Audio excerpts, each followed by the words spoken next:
Hi guys, welcome back everyone. कल की class में हमने एसेक्सुअल एंड सेक्सुअल रिप्रोडक्शन में डिफरेंस स्टडी की थी, है ना। आज की क्लास को स्टार्ट करने से पहले मैं आपसे क्वेश्चन पूछना चाहती हूँ। आप उसका आंसर करना। देखो, मेरा क्वेश्चन ये है कि आखिर क्या रीज़न है कि एक कैट जब भी रिप्रोडक्शन करता है तो उसका जो ऑफस्प्रिंग है वो भी कैट ही होता है ना। एक डॉग की बात करें तो उसका भी ऑफस्प्रिंग एक डॉग ही होता है। एक रोज़ के प्लांट की बात करें, ठीक है, तो इसका भी नेक्स्ट जो प्लांट ऑफस्प्रिंग होता है वो भी रोज़ का प्लांट ही होता है, राइट। और अगर ह्यूमन बीइंग की बात करें तो इसका भी ऑफस्प्रिंग एक ह्यूमन बीइंग ही होता है ना। तो आखिर क्या होता है रिप्रोडक्शन के टाइम पे कि एक स्पीसीज अपने ही स्पीसीज की पॉपुलेशन को इंक्रीज करता है। मतलब ऐसा क्यों नहीं होता है कि एक कैट जो है किसी डॉगी के बच्चे को पैदा करे। ऐसा क्यों नहीं होता है कि एक इंसान, एक ह्यूमन बीइंग एक कैट के बच्चे को पैदा करे। ऐसा क्यों नहीं होता है, क्या रीज़न है। ओके, तो ये आपका क्वेश्चन है। आप इसका आंसर एक बारी वीडियो को पॉज करो, एक बारी सोचो, और इसका आंसर मैं अभी देने वाली हूँ, उसको आप मैच करना कि आपने जो सोचा था और मेरा जो आंसर है वो सही सही है कि नहीं है। ओके, अब मेरी बात सुनो। आंसर इसका ये है ना कि जब भी रिप्रोडक्शन होता है तो इसमें बहुत ख़ास चीज़ होती है, ठीक है ना। देखो, आप खुद सोचो कि रिप्रोडक्शन कितना टफ प्रोसेस होगा कि कभी भी एक स्पीसीज अपने ही सिमिलर स्पीसीज को ही पैदा करता है, राइट। किसी भी तरह का कोई भी प्रॉब्लम नहीं होता है। ऐसा कभी सुने हो क्या कि मॉन्की ने किसी लायन के बच्चे को जन्म दे दिया? ऐसा कभी होता है क्या? कभी भी नहीं होता है। ओके, तो कितना ज़्यादा 100% ये प्योर होता होगा रिप्रोडक्शन। थोड़ी सी भी एरर की इसमें संभावना नहीं होती होगी, तभी ऐसा होता है। ओके, चलिए। तो जब साइंटिस्ट ने सर्च आउट किया कि आखिर ऐसा क्या बात है, ऐसे क्या चीज़ें हैं जिसकी वजह से एक स्पीसीज अपने ही स्पीसीज को बर्थ कर सकता है, तो ये बात सामने आई कि कुछ तो है, समथिंग इज देयर, जो कि एक जनरेशन से दूसरे जनरेशन में ट्रांसफ़र होता है। यानी कि पेरेंट से, ठीक है, चाहे सेक्सुअल रिप्रोडक्शन हो चाहे ए सेक्सुअल हो, मैं दोनों की बात कर रही हूँ। पेरेंट से उसके नेक्स्ट जनरेशन में ट्रांसफ़र होता है, डैट मीन्स ऑफ स्प्रिंग में ट्रांसफ़र होता है। कुछ तो है ऐसा। ओके, एंड ये कुछ क्या है?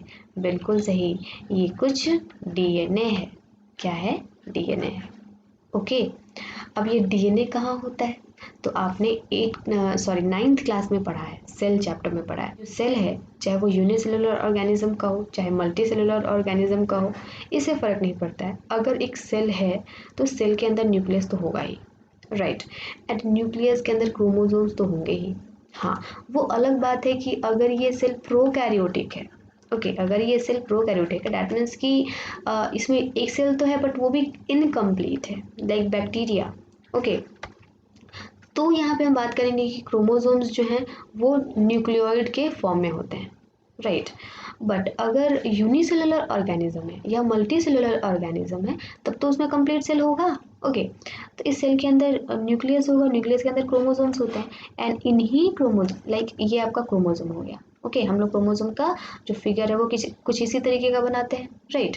तो ये मान लो क्रोमोसोम है, तो इसका एक सेगमेंट ले लो, ठीक है, एक सेगमेंट ले लो, तो ये सेगमेंट क्या कहलाता है? जीन कहलाता है, राइट। एंड इसी जीन पे डीएनए होता है। ओके, तो ये जो डीएनए है ना, डीऑक्सी न्यूक्लिक एसिड, यही डीएनए जो है ना कैरेक्टर्स को कैरी करता है। आपने सही सुना, क्या कैरी करता है? कैरेक्टर्स को कैरी करता है। कैसे कैरेक्टर्स बेटा? जैसे कि मान लो मैं ह्यूमन बीइंग की बात कर रही हूँ, ठीक है ना। ऐसा होता तो सब में, हर ऑर्गेनिज्म में ऐसा होता है, बट मैं फिलहाल ह्यूमन बीइंग की बात इसलिए कर रही हूँ क्योंकि हम लोग खुद भी ह्यूमन बीइंग है, तो आपको एग्जाम्पल्स अच्छे तरीके से समझ में आएंगे। कैरेक्टर्स का मतलब होता है कि ह्यूमन बीइंग में आप कोई भी कैरेक्टर ले लो, लाइक हेयर ले लो, ठीक है ना, हेयर इज ए कैरेक्टर।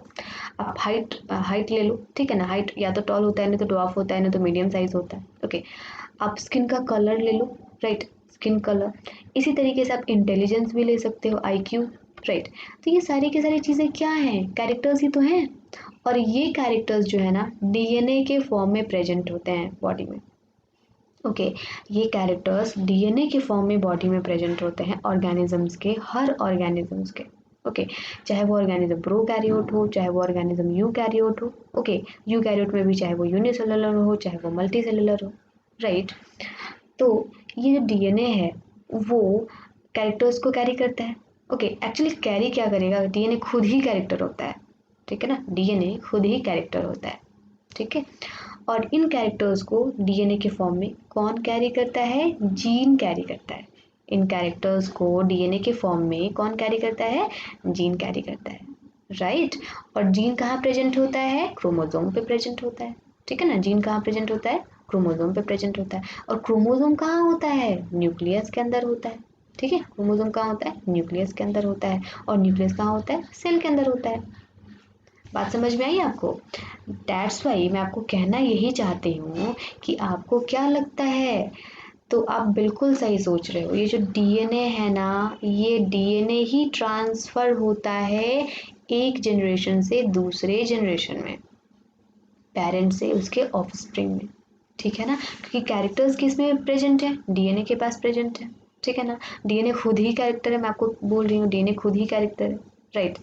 चलो, तो ये जो डीएनए है वो एक जनरेशन से दूसरे जनरेशन में ट्रांसफर होता है। किसके थ्रू ट्रांसफर होता है, तो जीन के थ्रू ट्रांसफर होता है, ओके ना। और जीन भी अकेले नहीं जा सकता, तो जीन कहाँ जाता है, किस में होता है, पैक होकर के जाता है, तो क्रोमोसोम में पैक होकर के जाता है।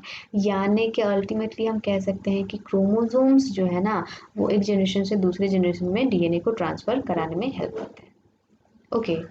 अब आप समझ गए होंगे कि ये जो कैरेक्टर्स हैं वो तो डीएनए में पैक्ड हैं, राइट। एंड डीएनए जब पेरेंट से अपने ऑफस्प्रिंग में जाएगा तो सेम टू सेम ऑफस्प्रिंग पैदा होगा ना, क्योंकि मम्मी पापा के जो कैरेक्टर्स थे वो डीएनए में पैक्ड थे। और वो डीएनए कहाँ चला गया, ऑफस्प्रिंग में चला गया थ्रू क्रोमोसोम्स, राइट। यानी कि जो ऑफस्प्रिंग होगा उसमें भी तो वही कैरेक्टर होंगे जो मम्मी पापा में है, राइट। मम्मी पापा तब बोलेंगे जब सेक्सुअल रिप्रोडक्शन की बात करेंगे, और सिर्फ पेरेंट तब बोलेंगे जब ए सेक्सुअल की बात करेंगे, क्योंकि ए सेक्सुअल में तो सिंगल पेरेंट चाहिए होता है। समझ में आ रही है आपको बातें? दैट मीन्स इस रिप्रोडक्शन में बहुत इम्पॉर्टेंट रोल प्ले करता है हमारा डीएनए फिंगर प्रिंटिंग, ठीक है ना। डीएनए फोटोकॉपी आप कह सकते हो, ठीक है ना। डीएनए जो है वो फोटोकॉपी होता है और नेक्स्ट जनरेशन में ट्रांसफर हो जाता है, ठीक है।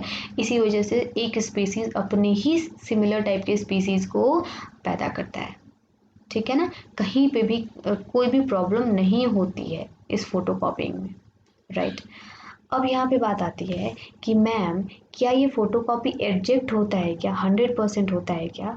100% का मतलब ये हुआ कि जितने कैरेक्टर्स पेरेंट में है क्या एकदम सेम टू सेम कैरेक्टर्स उसके ऑफस्प्रिंग में होंगे क्या? नहीं होंगे, ठीक है, ऐसा नहीं है। बट अब में से कुछ बच्चे कह सकते हैं नहीं मैम ऐसा है भी, तो बिल्कुल जो बच्चे कह रहे हैं कि ऐसा है वो भी सही कह रहे हैं, जो बच्चे कह रहे हैं ऐसा नहीं है वो भी सही कह रहे हैं। क्योंकि एसेक्सुअल रिप्रोडक्शन में same to same photo copy हो जाता है, ठीक है ना। डीएनए एकदम फोटो कॉपी हो जाता है सेम टू सेम। बट अगर सेक्सुअल रिप्रोडक्शन की बात करें तो फोटो कॉपी नहीं होता है, राइट। आप समझने की कोशिश करो, एसेक्सुअल रिप्रोडक्शन में कितने पेरेंट चाहिए होते हैं, 1 पेरेंट, ओके। सेक्सुअल रिप्रोडक्शन में कितने पेरेंट चाहिए होते हैं, 2 parents with opposite sex, right. तो आप खुद सोचो कि अगर पेरेंट एक ही है तो डीएनए भी सेम ही होगा, उसी पेरेंट का होगा, ठीक है। डीएनए में जितने कैरेक्टर्स होंगे वो भी उसी पेरेंट के होंगे, राइट।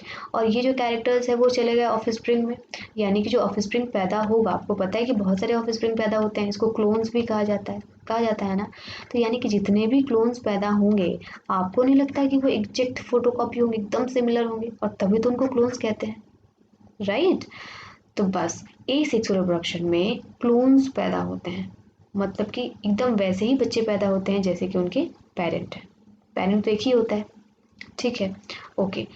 अब सेक्सुअल रिप्रोडक्शन की अगर बात करो तो यहाँ पे तो चूंकि 2 पेरेंट हैं, ओके, वो भी दोनों अलग अलग सेक्स के हैं, एक फादर है एक मदर है, ओके, एक मेल है एक फीमेल है। तो यहाँ पे क्या होगा कि जब डीएनए की बात आएगी तो डीएनए तो दोनों का होगा ना, पापा का भी डीएनए होगा एंड मम्मी का भी डीएनए होगा, राइट। यानी कि पापा के भी कैरेक्टर होंगे, मम्मी के भी कैरेक्टर होंगे। अब ये जो दोनों कैरेक्टर्स जो है ना वो मिक्स हो जाते हैं, तो जो ऑफस्प्रिंग पैदा होता है उसमें कुछ कैरेक्टर्स पापा के होते हैं, कुछ कैरेक्टर एग्जैक्ट मम्मी के होते हैं, और कुछ कैरेक्टर्स ऐसे होते हैं जो कि मिक्स जो हो गए होते हैं वो आ जाते हैं। यानी कि आपका जो ऑफस्प्रिंग है उसमें 3 तरह के कैरेक्टर्स देखने मिलते हैं, एक तो फादर के, एक एग्जैक्ट मदर के, और दूसरा जो दोनों में है या फिर दोनों में नहीं है, राइट। तो इस तरीके से सेक्सुअल रिप्रोडक्शन में यहाँ पे वेरिएशन पाया जाता है। हाँ बिल्कुल सही, यहाँ पे एक वर्ड मैंने यूज़ किया, वेरिएशन पाया जाता है, ठीक है ना। और इसमें जो है एसेक्सुअल रिप्रोडक्शन में वेरिएशन बहुत मिनिमम पाया जाता है, बहुत मिनिमम, मतलब बहुत ज़्यादा बार रिप्रोडक्शन होगा, मतलब कि ये एक पेरेंट है, इसका ये नेक्स्ट जनरेशन है, ठीक है ना, सेकंड जनरेशन, इसका ये थर्ड जनरेशन, इसका ये फोर्थ जनरेशन, इसका ये फिफ्थ जनरेशन, इसका इस, तो जा करके हो सकता है कि थोड़ा बहुत वेरिएशन आपको दिखाई दे दे, राइट। लेकिन सेक्सुअल रिप्रोडक्शन में ऐसा नहीं है। सेक्सुअल रिप्रोडक्शन में 3 जनरेशन जो है गैपिंग आ जाती है तो आपको वेरिएशन दिखाई देने लग जाता है, ठीक है ना। तो 3 वेरिएशन के बाद से आपको अच्छा खासा वेरिएशन दिखाई दे देगा, और ज़्यादा जनरेशन का आप गैपिंग लोगे तो वहाँ पे और ज़्यादा बढ़िया से आपको वेरिएशन दिखाई देगा। अब यहाँ पे देखो, मैं आपको वेरिएशन का एक एग्जाम्पल बताती हूँ। लेट सपोज कि यहाँ पे आपके दादा दादी हैं, ठीक है ना, यहाँ पे आपके फादर मदर हैं, यहाँ पे आपके भैया हैं, राइट, एंड यहाँ पे भैया का कोई बेबी है, ठीक है। यहाँ पे कितना जनरेशन मैंने लिया, 4 जनरेशन, 1 2 3 एंड ये 4 जनरेशन मैंने लिया। तो आप खुद कंपेयर करके देख लेना कि आपके जो दादा का माइंड है वो इस बेबी के माइंड से बहुत स्लो वर्क करता है, ये ऑटोमेटिक है, ठीक है। आप एग्जाम्पल ले लो ना, ये दादाजी हैं, इनको व्हाट्सएप चलाना सिखाओ, इनको चलाना सिखाओगे तो 1 मंथ आपको सिखाना पड़ेगा डेली, एंड हो सकता है, पॉसिबिलिटी है कि 1 मंथ बीत जाने के बाद भी दादाजी बोले कि मेरे से ये काम नहीं होगा, मैं मोबाइल नहीं चला सकता, ओके। बट इस बेबी को, ये बेबी जब बैठना स्टार्ट करता है ना, और ये अपने हाथ में जब मोबाइल फ़ोन पकड़ना स्टार्ट करता है ना, तो इसको बताने की ज़रूरत नहीं पड़ती है कि व्हाट्सएप कैसे खोलते हैं, बस एक बार देखने की ज़रूरत है। ये बेबी एक बार आपको देख लेगा कि व्हाट्सएप कैसे खोलते हैं ना, ये खुद खोल लेगा, राइट। एंड बहुत बार तो ऐसा होता है कि बेबी को देखने की भी जरूरत नहीं पड़ती है, वो खुद ही खोलते खोलते वो देखता है कि हाँ यहाँ पे ऐसे करेंगे तो व्हाट्सएप खुल जाएगा, तो खुद से नेक्स्ट टाइम वो खोल लेता है, उसको सिखाने की जरूरत नहीं पड़ती है, राइट। तो यहाँ पे ये वेरिएशन जो हो रहा है, आपको नहीं लगता इस वेरिएशन के कारण इवोल्यूशन हो रहा है? बिल्कुल सही, यहाँ पे हम इवोल्यूशन के पाथ पे मूव कर रहे हैं, ठीक है ना। और ये बात सही है, बिल्कुल सही है। ह्यूमन बीइंग में ही देख लें तो पुराने ज़माने के जो इंसान हुआ करते थे, उनकी जो माइंड थी, उसकी कैपेसिटी जो थी बहुत कम थी, और अभी के जो बच्चे पैदा हो रहे हैं उनके माइंड की कैपेसिटी काफ़ी ज़्यादा हाई है, ठीक है। एंड साइंटिस्ट ऐसा कहते हैं कि आने वाले जनरेशन में जो बच्चे पैदा होंगे उनके माइंड की कैपेसिटी और ज़्यादा हाई होगी, राइट। इसी वजह से तो इतना ज़्यादा डेवलपमेंट भी हो रहा है साइंटिफिक फील्ड में। अभी देखो हम लोग अंतरिक्ष में जा चुके हैं, स्पेस में जा चुके हैं, मंगल ग्रह पे तो खैर जा ही चुके हैं, राइट। तो यानी कि सेक्सुअल रिप्रोडक्शन में ही वेरिएशन के चांसेस मैक्सिमम होते हैं, आपने देखा। और इसी वेरिएशन के कारण क्या होता है, इवोल्यूशन होता है, ठीक है। आपको मैंने जीता जाता एग्जाम्पल बता दिया इवोल्यूशन का, आपके घर का एग्जाम्पल, राइट। तो आप मेरे को अब बताओ डिसाइड करके, एक मैं बहुत इंपॉर्टेंट क्वेश्चन आपसे पूछ रही हूँ, एनसीईआरटी ने भी पूछा है आपसे, कि अगर आपसे कोई पूछे कि ए सेक्सुअल रिप्रोडक्शन इंपॉर्टेंट है या फिर सेक्सुअल रिप्रोडक्शन इंपॉर्टेंट है इस वर्ल्ड को चलाने के लिए, तो आप क्या बोलोगे? बिल्कुल सही आप बोल रहे हो, सेक्सुअल रिप्रोडक्शन ज़्यादा इंपॉर्टेंट है इस वर्ल्ड को चलाने के लिए, इस अर्थ को कंटिन्यू रखने के लिए, स्पीसीज को कंटिन्यू रखने के लिए। क्यों?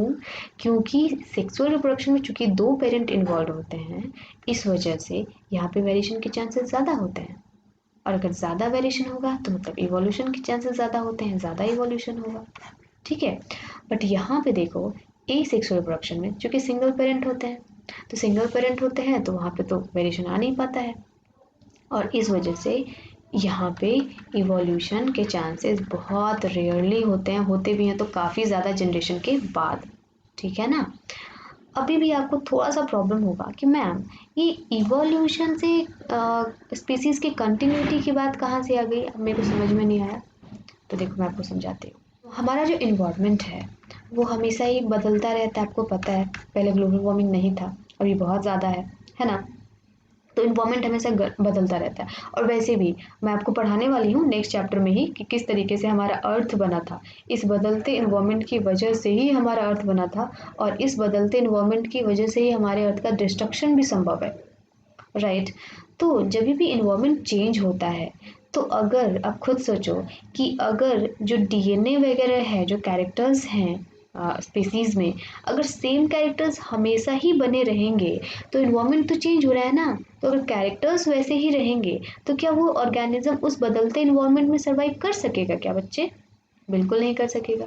ओके, यानी कि हम लोग को ऑर्गेनिज्म को बदलते इन्वायरमेंट के साथ एडजस्ट करना पड़ता है, अडॉप्ट करना पड़ता है, अडेप्टेशन बोलते हैं इसको, राइट। एंड हम लोग इसलिए ही सर्वाइव कर पा रहे हैं इस अर्थ पे लंबे समय से क्योंकि हमें बहुत ज़्यादा अडेप्टेशन की क्षमता है। जो ऑर्गेनिज्म अडेप्टेशन नहीं जानते हैं, नहीं कर सकते हैं, वो नहीं बचते हैं, वो मर जाते हैं। जैसे डायनासोर, हमारा जो अर्थ है वो चेंज होना स्टार्ट हो गया, बट डायनासोर जो है उस अर्थ के अकॉर्डिंग खुद को चेंज नहीं कर पाए, जिसकी वजह से वो एक्सटिंक्ट हो गए, राइट। तो अब आप मेरे को बताओ कि यहाँ पे सेक्सुअल रिप्रोडक्शन में वेरिएशन ज़्यादा होते हैं, यानी कि इवोल्यूशन के चांसेस ज़्यादा हैं। तो मतलब कि हम अपने बॉडी को इन्वायरमेंट में हो रहे चेंजेस के प्रति क्या कर सकते हैं, खुद को कन्वर्ट कर सकते हैं, इवॉल्व कर सकते हैं, ठीक है ना। लेकिन एसेक्सुअल रिप्रोडक्शन में चूंकि वेरिएशन बहुत कम होता है तो इस वजह से यहाँ पे इवोल्यूशन के चांसेस बहुत कम होते हैं। ओके, चलिए, तो यहाँ पे एक क्वेश्चन है जो कि मैं आपको करा देती हूँ, एनसीईआरटी का ही क्वेश्चन है, मैं इसको इरेज कर रही हूँ। देखो यहाँ पे क्वेश्चन ये है कि what is the basic event, what is the basic event in reproduction. Reproduction में बेसिक इवेंट क्या होता है? ओके, तो आप क्या बोलोगे, रिप्रोडक्शन में बेसिक इवेंट क्या होता है? तो यहाँ पे the basic event in reproduction is DNA copying, ठीक है ना। यहाँ पे हम लिखेंगे इज डीएनए कॉपीइंग, ठीक है ना। डीएनए कॉपी होता है, यही जो है बेसिक इवेंट होता है रिप्रोडक्शन में, क्योंकि डीएनए कॉपिंग एसेक्सुअल में भी होता है और डीएनए कॉपिंग सेक्सुअल में भी होता है। एसेक्सुअल में एडजेक्ट होता है बट सेक्सुअल में तो एडजेक्ट नहीं हो सकता ना, क्योंकि फादर और मदर दोनों होते हैं, राइट।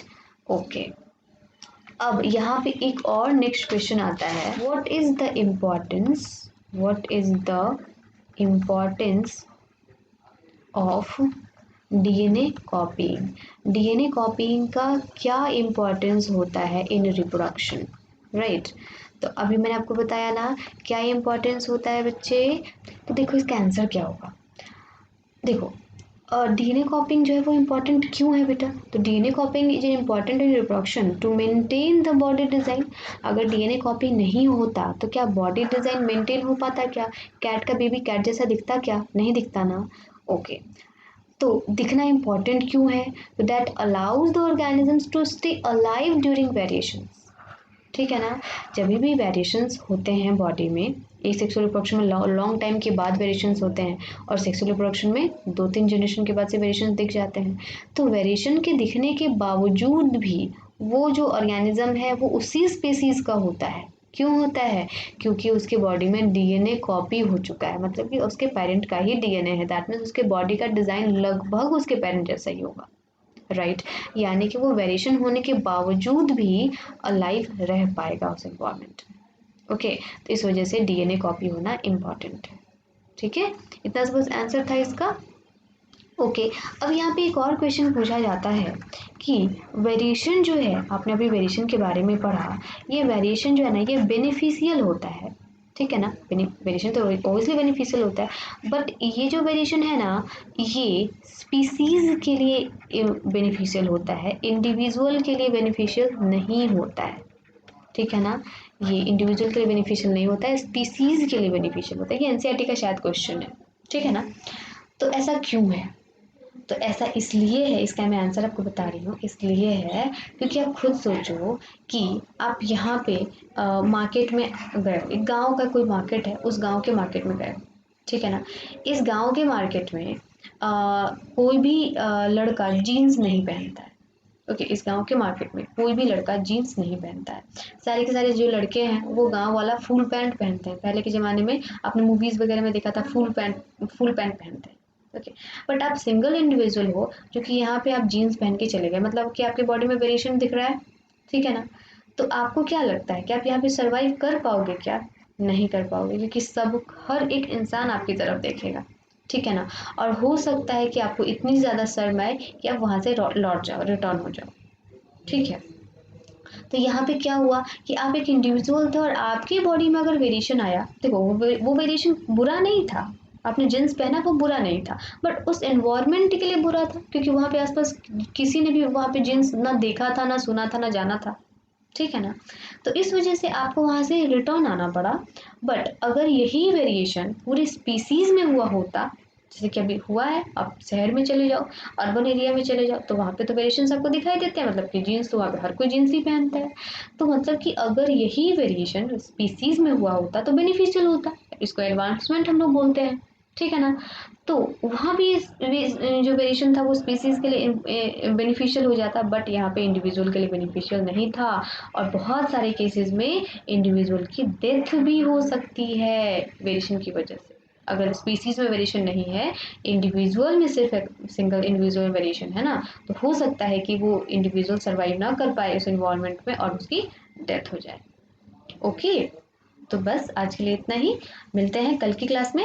एंड बच्चे, कल से हम लोग ए सेक्सुअल रिप्रोडक्शन के बारे में स्टडी करेंगे, राइट। तो आप रेडी रहना, तब तक के लिए बाय बाय, थैंक यू।